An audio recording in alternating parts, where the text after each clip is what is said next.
আজকে বৃষ্টির দিনের সন্ধেবেলা একটু পাপড়ি চাট বানিয়েছিলাম, সেটা আপনাদের সঙ্গে একটু শেয়ার করব। কিছুই না, কতগুলো জিনিস জাস্ট জোগাড় করে এটা জাস্ট একটু রেডি করে নেওয়া। পাপড়িগুলো আর ইমলির সসটা বাড়িতেই ছিল, আর শুধু ওই একটা মিষ্টি চাটনিটা খেজুর দিয়ে সেটা একটু বানাতে হয়েছে। খেজুরগুলো একটু পরিষ্কার করে নিয়ে, আর একটু গুড়, আর এটার মধ্যে তো তেঁতুল দেয়। আমার যেহেতু তেঁতুলের চাটনিটা আছে সেই জন্য আমি তেঁতুল দেইনি। এই খেজুর আর গুড় আর বিট নুনটা অপশনাল, অল্প করে দিতেও পারেন নাও দিতে পারেন। খেজুর গুড় আর তেঁতুল দিয়ে করে, আমার তেঁতুলের চাটনিটা ছিল তাই আমি শুধু খেজুর আর গুড় দিয়ে এটা করে নিতে পারেন। আর ইমলির সসটা তো আছে, আমি সেটাই ইউজ করেছি। আর ধনেপাতা, কাঁচা লঙ্কা, পেঁয়াজ আর আলু সিদ্ধ করে কেটে নিয়েছি।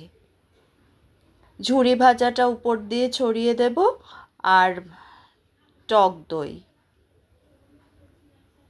জিনিসগুলো রেডি করে জাস্ট বানিয়ে নেওয়া। পাপড়িগুলো সাজিয়ে নিচ্ছি প্লেটে। চাটটা সবারই খুব প্রিয়। আমরা স্কুলের সামনে থেকে আগে এগুলো কিনে খেতাম। এবার আলুগুলো দিয়ে দেব, সেদ্ধ আলুগুলো।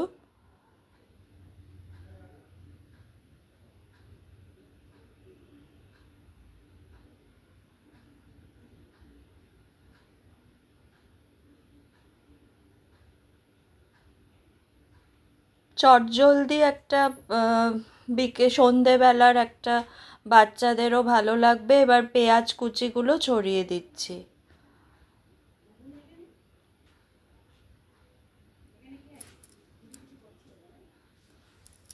এবারে ওই যে চাটনিটা বানিয়েছি সেই চাটনিটা আমি দিয়ে দিচ্ছি একটু উপরে।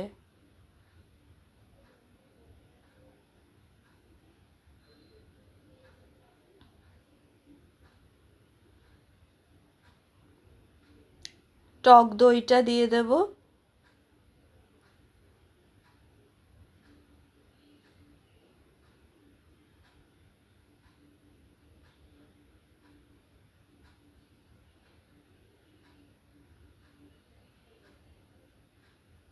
ইমলি সস, তেঁতুল, আর এমনি বাড়িতে কাঁচা তেঁতুল থাকলে তেঁতুল, খেজুর আর গুড় দিয়ে এই চাটনিটা বানিয়ে নেওয়া যায়, এই মিষ্টি চাটনিটা। আর উপর দিয়ে ধনেপাতা, কাঁচা লঙ্কা, ধনেপাতা আর কাঁচা লঙ্কা কুচি, আর ঝুরি ভাজা ছড়িয়ে দিলেই এটা হয়ে যাবে। চটজলদি একটা সন্ধেবেলায়, মানে বাচ্চারা খুশি হয়ে যাবে দেখে এটা। একটু মিষ্টি চাটনিটা আর একটু দিয়ে দিচ্ছি।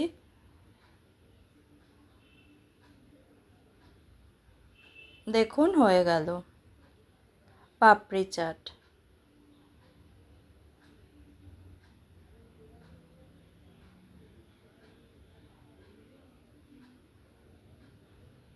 খেতে এটা খুব টেস্টি হয়, সবাই তো এটা সবাই খায়।